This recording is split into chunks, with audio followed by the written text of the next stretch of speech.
Benvenute e benvenuti, questo è un nuovo appuntamento con gli approfondimenti di 7 in punto, una puntata davvero molto articolata perché parleremo di argomenti estremamente diversi ma crediamo ugualmente interessanti. In apertura il tema praticamente principe di queste giornate, parliamo del coronavirus, di questa epidemia, non pandemia, attenzione, e lo facciamo con una persona che ha un rilievo davvero internazionale, ovvero parliamo del virologo che nel laboratorio proprio di virologia dell'Università di Padova è riuscito ad ottenere il test europeo per la diagnosi del coronavirus che tecnicamente si chiama 2019 NCOV, come appunto coronavirus, che risponde alle indicazioni dell'Organizzazione Mondiale della Sanità. Si tratta di Andrea Crisanti, che Alessandra Vercanzin ha intervistato proprio al laboratorio di virologia dell'Università di Padova. Questa dunque è la prima parte di 7 in punto che andiamo ad ascoltare, dopodiché ci dedicheremo allo sport. Ma attenzione, ad una disciplina che ha un grande movimento, che non è così contemplata dall'informazione, ma che come vedrete è estremamente interessante. Parliamo del nuoto pinnato, ma prima dedichiamoci al coronavirus. Professore, è stato messo a punto a tempo di record questo test su un modello che è stato diffuso, però Padova ci è riuscita in brevissimo tempo. Sì, guardi, la ragione è che noi già da un mese eravamo allertati sulla presenza di queste malattie respiratorie di origine sconosciuta che si ripetevano in Cina.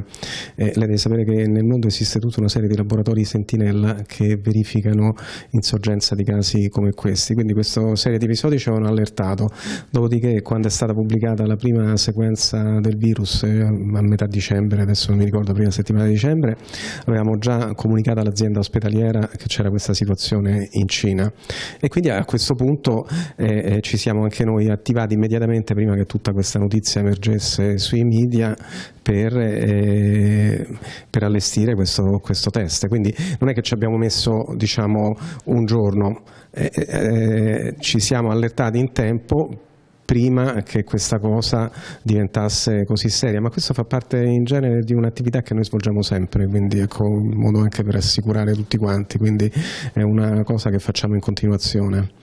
Come funziona e come verrà utilizzato?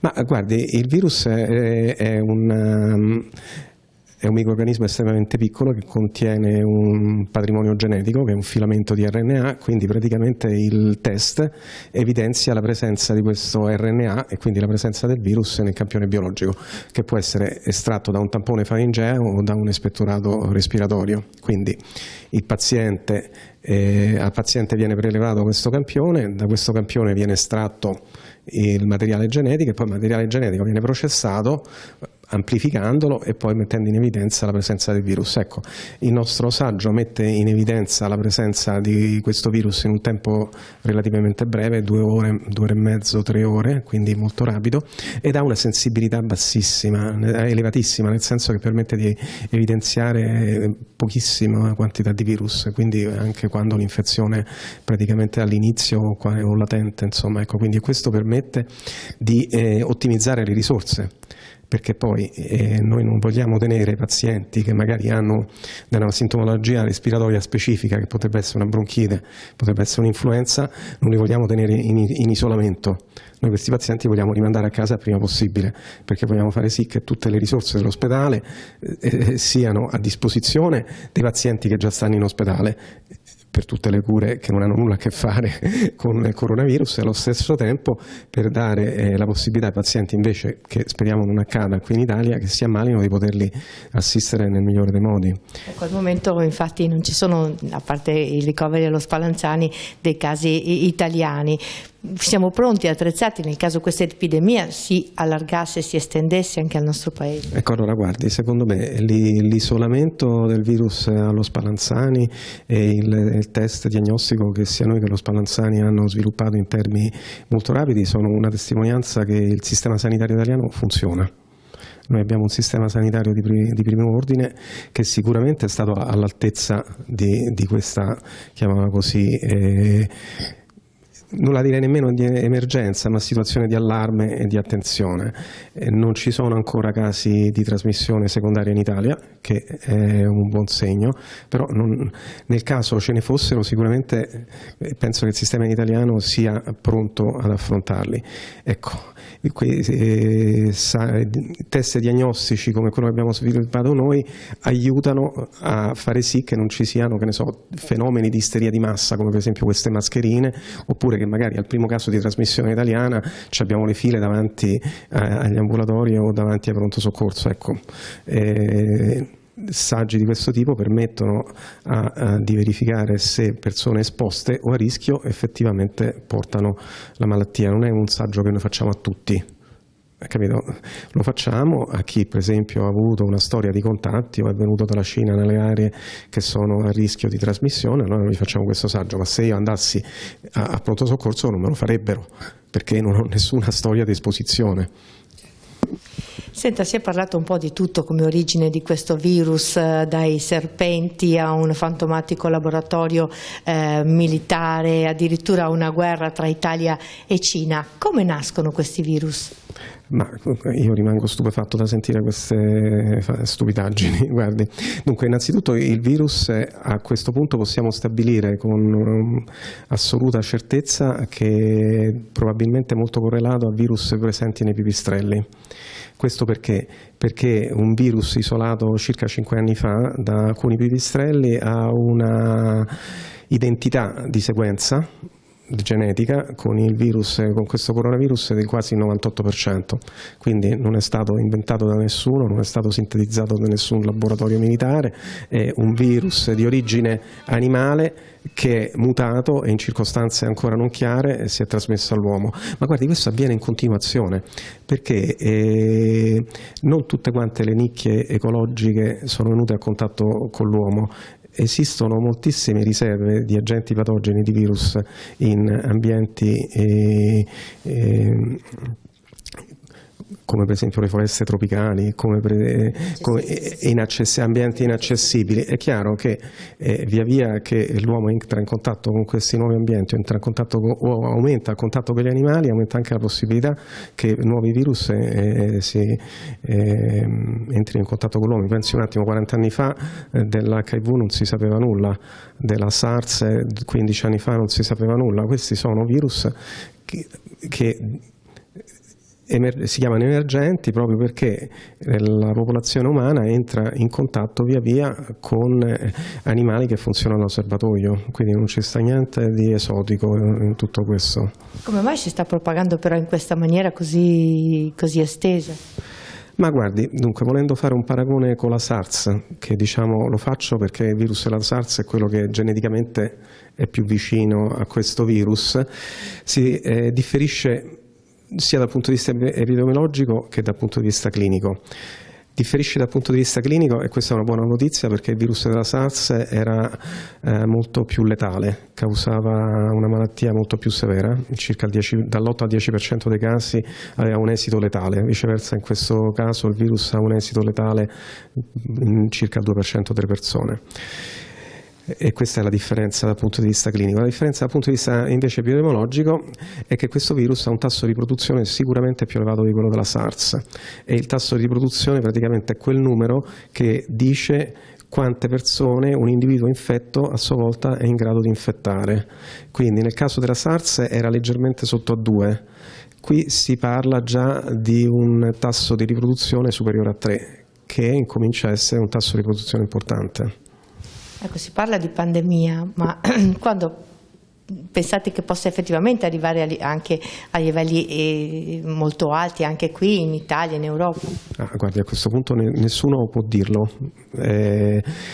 Lo sapremo fra qualche settimana, perché l'unico indicatore che adesso noi abbiamo è la variazione di casi da un giorno all'altro, e siamo ancora nella fase incrementale in cui i casi di oggi sono superiori a quelli del giorno prima, e questo comunque è tipico di qualsiasi endemia, adesso di epidemia. Quindi adesso si arriverà a un punto, se le misure di controllo funzionano, in cui i casi di un giorno sono identici a quelli del giorno prima, allora significa che si è stabilizzata. Dopodiché, se le misure di controllo hanno ancora efficacia, arriveremo alla fase decrementale in cui i casi del giorno dopo sono inferiori a quelli del giorno prima e allora a quel punto la malattia è sotto controllo. Non siamo ancora a questo livello. Si è detto che questo virus potrebbe modificare o addirittura diventare anche meno virulento. Ma guardi, i processi di evoluzione di un virus sono estremamente complessi e sicuramente non si realizzano in pochi mesi. Ecco. Sicuramente all'inizio i virus tendono ad evolversi in senso di maggiore patogenicità. La diminuzione della patogenicità avviene in fasi molto successive, quindi direi è una fase ancora molto precoce per stabilire come questo virus evolve.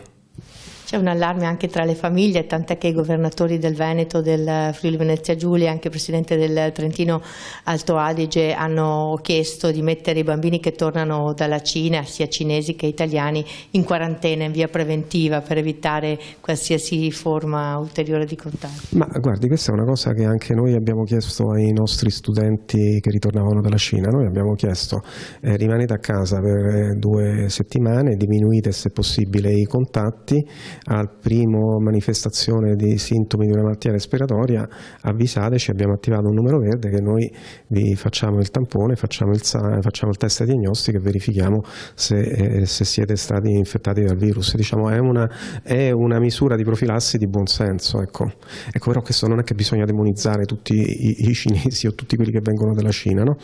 E comunque la profilassi è sicuramente una misura di controllo che va effettuata, quindi sì, direi che sono d'accordo, l'abbiamo fatto anche noi all'università chiedendo agli studenti di automettersi in quarantena, chiamiamolo così, se può. L'hanno fatto senza nessun problema, devo dire la verità. Ecco. Lei diceva che se uno va in pronto soccorso non glielo fanno, ma per esempio alle persone che arrivano dalla Cina, avrebbe un senso farlo? Certo, no, quello che volevo dire, ecco, quello che vorrei essere più preciso, nel senso che chi è che fa questo test? Questo test viene fatto a coloro che hanno una storia di esposizione a persone infette o una storia di viaggi in aree infette. Allora queste sono persone che in presenza di una sintomatologia respiratoria sono le prime a cui noi faremo il test. Detto questo, in questa situazione in cui non c'è nessuna trasmissione in Italia, come ho già detto prima, se dovessi andare io con un sintomo respiratorio, un'influenza, una bronchite, non è che sono la persona a cui fanno il test, perché la probabilità che io sia infetto è praticamente pari a 0. Questo test padovano lo distribuirete anche a tutte le altre USL del Veneto? No, guardi, dunque in questo momento noi funzioniamo come centro di riferimento. Questo significa che le aziende ospedaliere del Veneto, in caso in cui dovessero identificare o dovessero venire a contatto con persone in cui si sospetta questa malattia, devono mandare il campione a noi. È chiaro che con il tempo noi trasferiremo questa tecnologia alle altre unità, anche in modo da alleviare l'impatto di questo lavoro, che speriamo che non ce ne sia bisogno. Poi ecco, questo alla fine è la cosa più importante.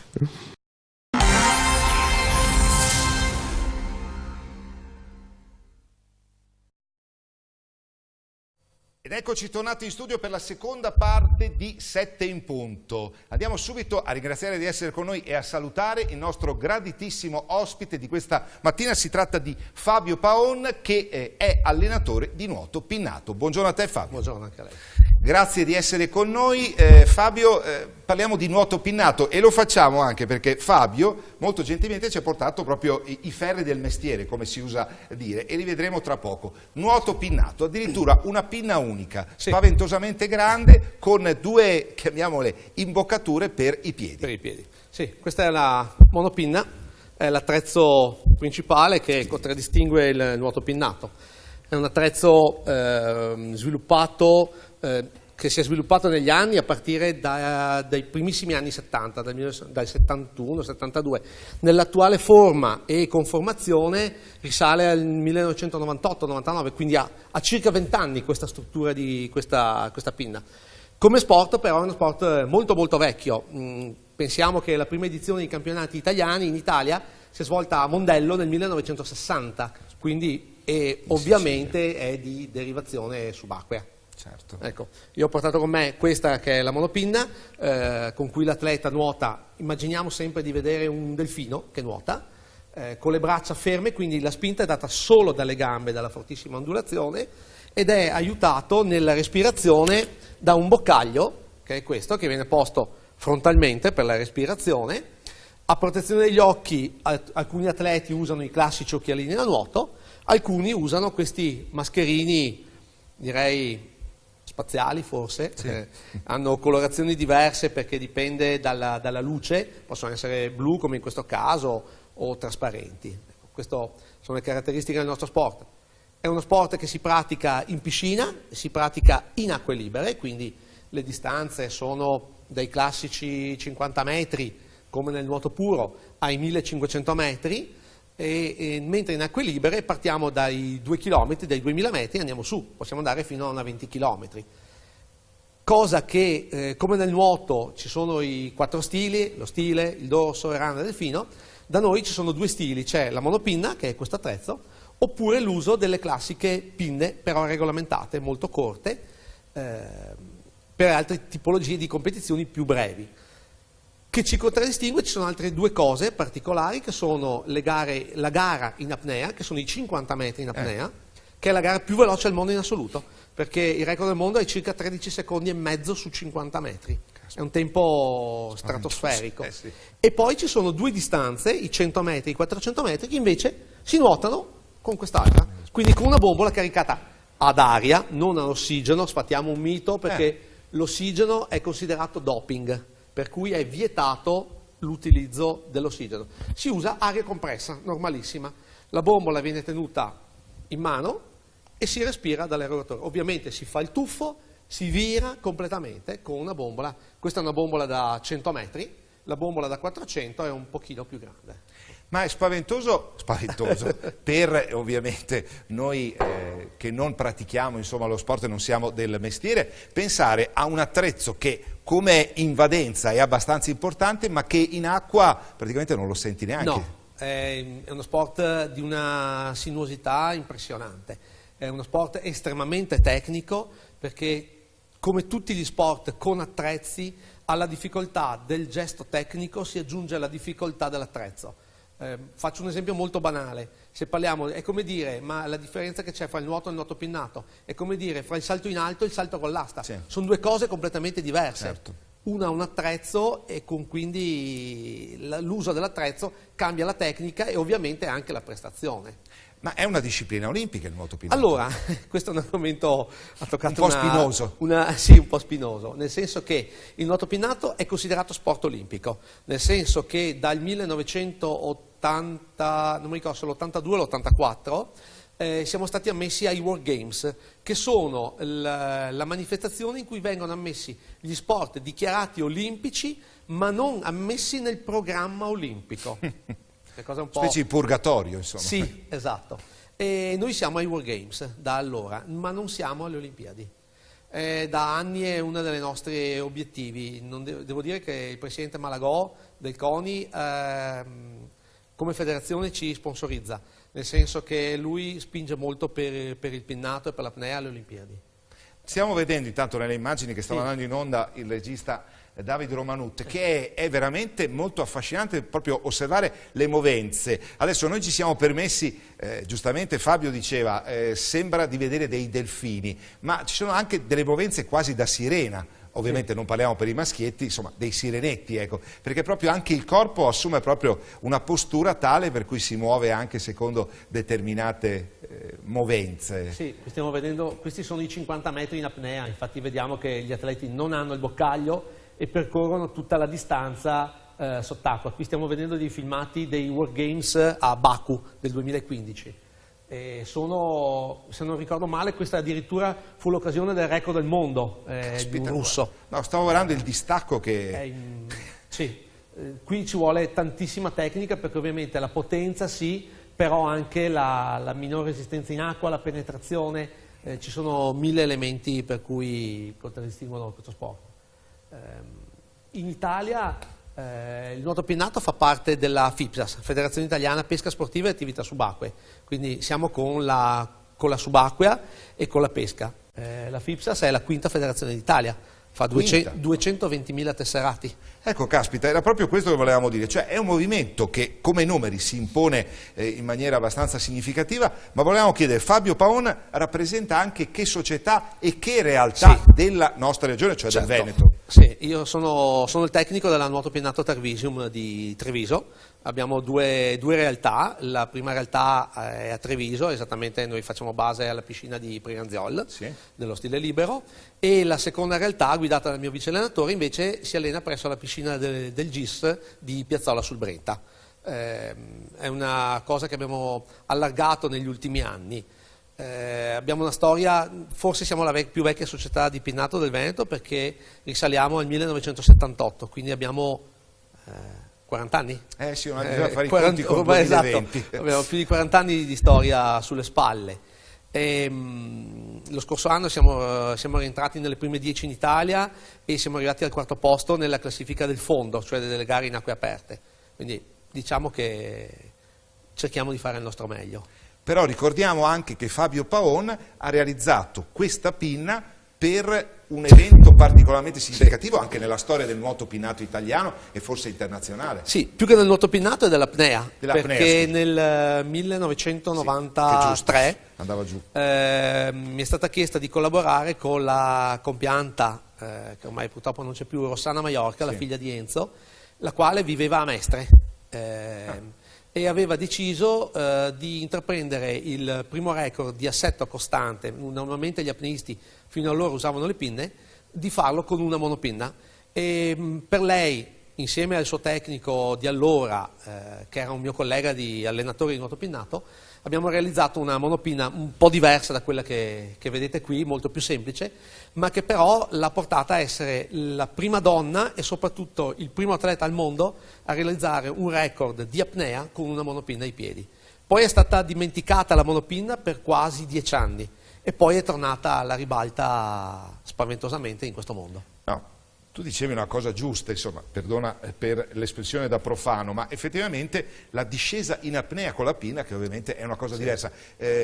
Chi scende in apnea fa riferimento cosa? Dei pesi, a qualcosa? Al cavo di riferimento, sì. Il problema è che normalmente usa le due pinne classiche, come possiamo immaginare, vedere nei filmati degli apneisti.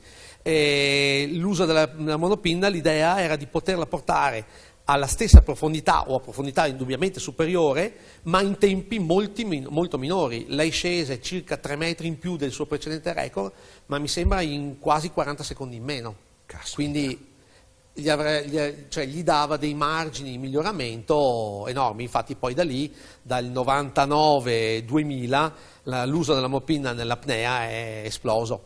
Monopinna che è stata dalle apneisti derivata da quella che veniva ormai da noi usata da 30 anni nel nuoto pinnato. La vostra attività è molto intensa anche per gli appuntamenti agonistici che avete. Sì. Fabio è giunto a trovarci anche proprio alla vigilia, diciamo, fra qualche giorno, di un momento particolarmente significativo in Europa. Sì, ormai comincia la stagione più importante, il periodo più importante delle nostre gare, che va da fine febbraio a fine marzo, in cui abbiamo gli appuntamenti principali. Fino ad ora abbiamo fatto delle gare minori, ma con fine febbraio andiamo in Ungheria perché c'è la prima tappa di Coppa del Mondo. Ci sono più di 100 club da tutto il mondo, è una manifestazione tremendamente importante per la presenza e la qualità degli atleti che ci sono. Poi ritorniamo dall'Ungheria, 15 giorni dopo siamo a Lignano, dove ci sono i campionati italiani assoluti primaverili, quindi la manifestazione più importante in Italia dove si assegnano i titoli italiani. Dopo altri 15 giorni siamo nuovamente a Lignano perché c'è la seconda tappa di Coppa del Mondo che si svolge in Italia.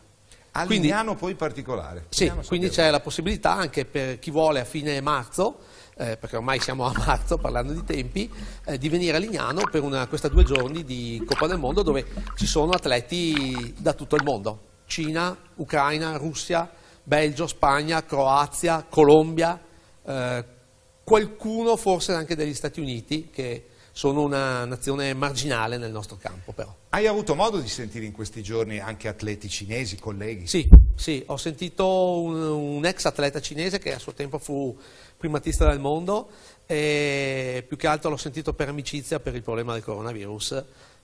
L'ho sentito abbastanza preoccupato, ecco. Però mi ha dato appuntamento a Eger fra 2 settimane, quindi spero di vederlo. Fortunatamente, perché pensiamo con quello che è successo che è tutto bloccato nel paese, insomma, qualunque attività produttiva, attività sportiva, è tutto fermo, insomma, addirittura persone che sono confinate nelle abitazioni e quindi si è bloccato tutto. Ci auguriamo che per allora magari vada. Anche perché se consideriamo che ad esempio i migliori costumi da competizione arrivano dalla Cina. A differenza di queste monopinne che sono artigianali che arrivano dall'Ucraina, perché questa è completamente artigianale, i migliori costruttori mondiali sono ucraini. Sono ucraini, nonostante la monopinna sia stata inventata, fa un po' ridere perché la monopinna è stata inventata da un russo che si chiama Porodov, che è di Tomsk, della Siberia. Caspita, cioè quindi combinare l'idea di associare il fatto di un attrezzo per l'acqua alla Siberia, d'altronde in Siberia c'è un'università dello sport che è forse fra le maggiori università mondiali e loro hanno inventato questo attrezzo. Incredibile. Venendo alla tua attività nello specifico, non so, si possono dare dei numeri in senso buono, nel senso quanti allievi ci sono, a che età sarebbe bene intraprendere questo tipo di disciplina? Allora, parto un po' dall'Italia. L'Italia che si occupa di nuoto pinnato sono circa 12.000 gli atleti. Vado in Veneto siamo circa una decina di società, soprattutto il nucleo è Treviso, Padova, Vicenza e abbiamo una neosocietà da Auronzo di Cadore, quindi tra le montagne. Sì, infatti. È un po' il nostro vanto di avere una società dalla montagna. Gli atleti sono considerati agonisti a partire dai 12 anni di età, quindi dai 12 anni. Prima dei 12 anni fanno un'attività di carattere promozionale, non possono usare questo attrezzo, usano le pinne, quelle che si comprano in negozio, normalissime, io le chiamo pinne da spiaggia, ma in realtà sono quelle, e poi possono usare una monopinna che è più piccola di questa ed è totalmente in gomma. Quindi serve a simulare il gesto tecnico, ma lo sforzo fisico è indubbiamente tremendamente minore. Tremendamente minore. Invece la composizione di questa pinna com'è? Cosa c'è? Sì, come è fatta? Sì. Allora, questa è vetroresina. Vetroresina. Vetroresina. Alcune sono fatte in carbonio, ma le migliori pinne da noi sono in vetroresina. Il resto è tutta gomma, completamente gomma per poter rendere galleggiante questa struttura. È una struttura che pesa circa 2,7 kg, 2,8 kg, però in acqua è neutra. Sì, appunto, è quello che si diceva, sembra esatto. Poi in acqua in realtà perde tutto il suo peso, completamente. Una domanda antipatica, Fabio, i costi dell'attrezzatura? Sì, certamente. Allora, per iniziare a fare un nuoto pinnato, dall'inizio il costo è bassissimo, perché un paio di pinne in negozio, parliamo di 20 euro? Sì. Un boccaglio di queste caratteristiche che non si trova in negozio, bisogna costruirlo, farlo arrivare dall'est, perché ha delle caratteristiche tecniche e soprattutto di regolamento particolari. Siamo sui 15-20 euro, quindi in realtà con 40 euro si può iniziare a fare questo sport. Poi ci sono monopinne d'allenamento che allora i costi sono il centinaio d'euro e monopinne da gara dove qui invece le cifre sono 3, 4, 5 volte tanto. E l'area in cui tu dicevi che c'è la maggior concentrazione, il maggior concentramento di realtà di nuoto pinnato è anche un territorio in cui ci sono strutture, perché ovviamente avete bisogno di una piscina. Ovviamente abbiamo bisogno di piscine. In Italia la culla è l'Emilia, però il Veneto si difende sia come numeri di società sia come qualità tecnica degli atleti e delle società che partecipano a livello italiano. Da sempre il Veneto riesce a dare qualche atleta alla nostra nazionale, senza o la giovanile o l'assoluta. Negli anni comunque si sono evoluti, abbiamo avuto anche atleti che hanno conquistato medaglie in Veneto nel corso dei decenni di storia, per cui il nostro sport funziona. No, Fabio, per avere ulteriori informazioni a proposito della vostra attività, ci sono dei siti, immaginiamo? Sì, il sito è indubbiamente il sito della federazione, www.fipsas.it. Fipsas. Nello specifico poi il nostro sport ha il sito www.nuotopinnato.it, che è il sito gestito dalla federazione, ma dedicato esplicitamente al nuoto pinnato, dove uno può trovare dai regolamenti ai calendari gare, sì, soprattutto i regolamenti tecnici che servono per capire come funziona la nostra attività. Sì, insomma, se qualcuno non si ricorda l'acronimo FIPSAS, Esatto, digitando nuoto pinnato lo trova sui motori di ricerca e può avere tutte le informazioni. Ci sono certamente anche, diciamo, recapiti, indicazioni per contattare le singole società? Sì, all'interno del sito della federazione c'è l'elenco di tutte le società divise per regione, quindi uno di una qualsiasi provincia non fa altro che selezionare la propria regione, nuoto pinnato, e trova l'elenco con i recapiti di tutte le società della sua zona. Molto interessante. A cui rivolgersi. Allora noi ci permettiamo di ridare un appuntamento a Fabio, magari se non prima, dopo diciamo il Dopo la Coppa del clou Mondo. degli impegni che avete, insomma, ci hai detto fra marzo ed aprile. Sì, tra fine febbraio e fine marzo c'è il nucleo centrale, poi si va a maggio con la seconda parte di stagione. Benissimo, allora a noi è fatto molto piacere conoscere oggi Fabio e soprattutto questa disciplina. Per avere ulteriori indicazioni, magari insomma per parlarci di soddisfazioni, ovviamente incrociamo le dita, che inevitabilmente avrete, rimandiamo il nostro ospite fra un paio di mesetti a questa trasmissione. Intanto Fabio ti ringraziamo e ti auguriamo buon lavoro. Grazie altrettanto. Grazie al nostro ospite, a voi per averci seguito. Avete capito, nuoto pinnato digitale nel motore di ricerca. 7 in punto si ferma qui, si conclude. Grazie per l'attenzione, ci rivediamo con i prossimi appuntamenti. Arrivederci.